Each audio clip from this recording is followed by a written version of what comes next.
But I have a concern. Before setting up a unit or anti-coup d'etat unit in ECOWAS, isn't it time that the African head of states or the ECOWAS head of states look into the reason why there are coup d'etats? What are the root causes of coup d'etats? Let them put their house in order first before they set up an anti-coup d'etat unit. Let them put their house in order. And I believe their house is not in order. This unit is set up to defend them and to protect them only, nobody else.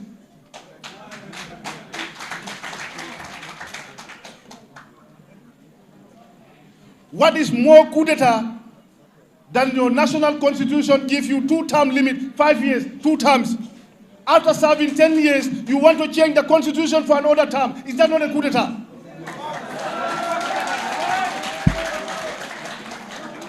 Because you feel you have the powers to do that. The soldiers have the powers to coup d'etat. That is also another coup d'etat. And they are living with them there. They are there.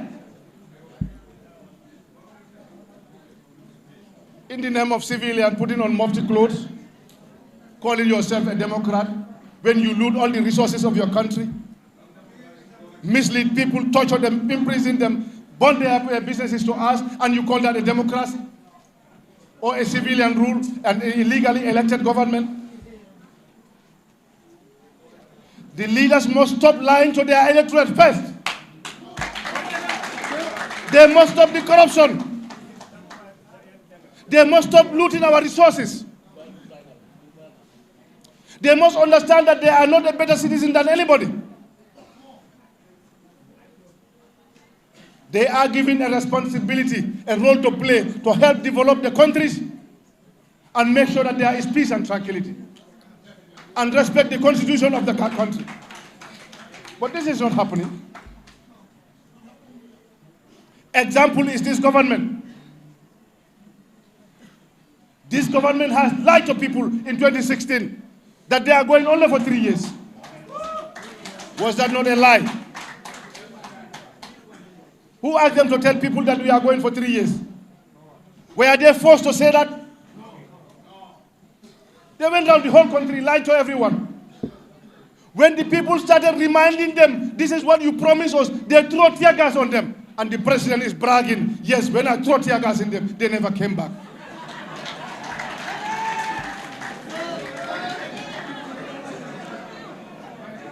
Does that not anger the citizens?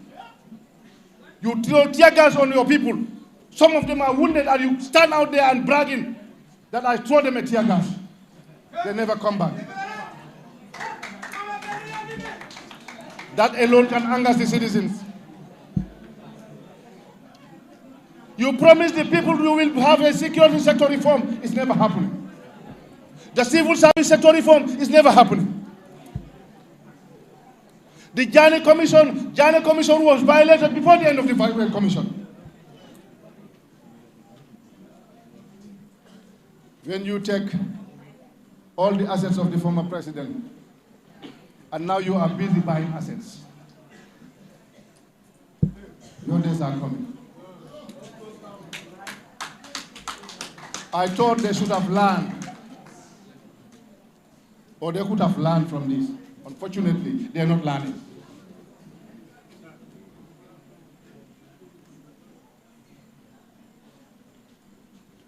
So before you create a unit to go against any attempt of coup d'etat, put your house in order, stop lying to your electorate, stop lying to your citizens, stop looting the resources of your country, stop corruption in your country.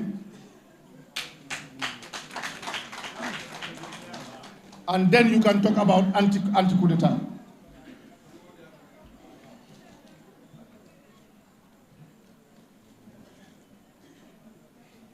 When Alpha Condé was killing his people in Guinea,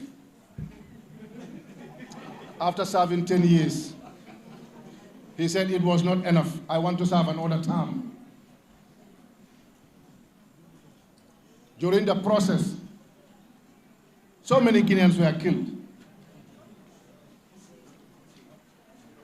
And I did not hear any ECOWAS going there or condemning him. You know why? Because Guinea was too big for them, or Alpha was dancing to their tune. Because I think that was why the small Gambia was surrounded all sides by soldiers and guns in 2016. Because Gambia was small, or Gambia is a small country, and Jammeh was not dancing to their tune.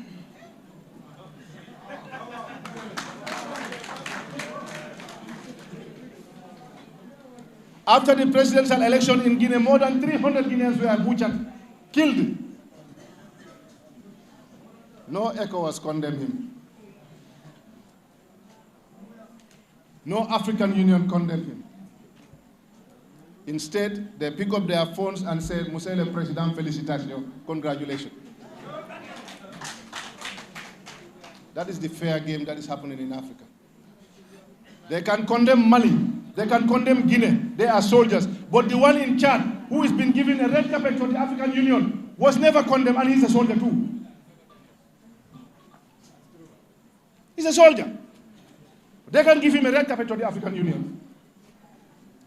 But the other soldiers are condemned for their attempt, or for their act.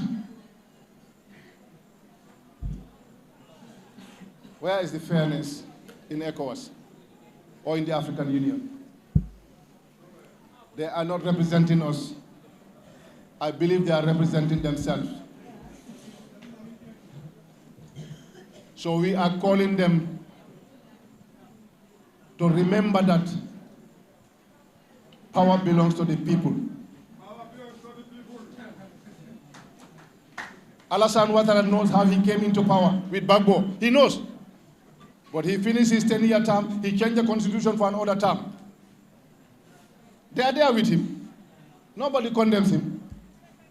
They are not there to condemn him because he's dancing to their tune.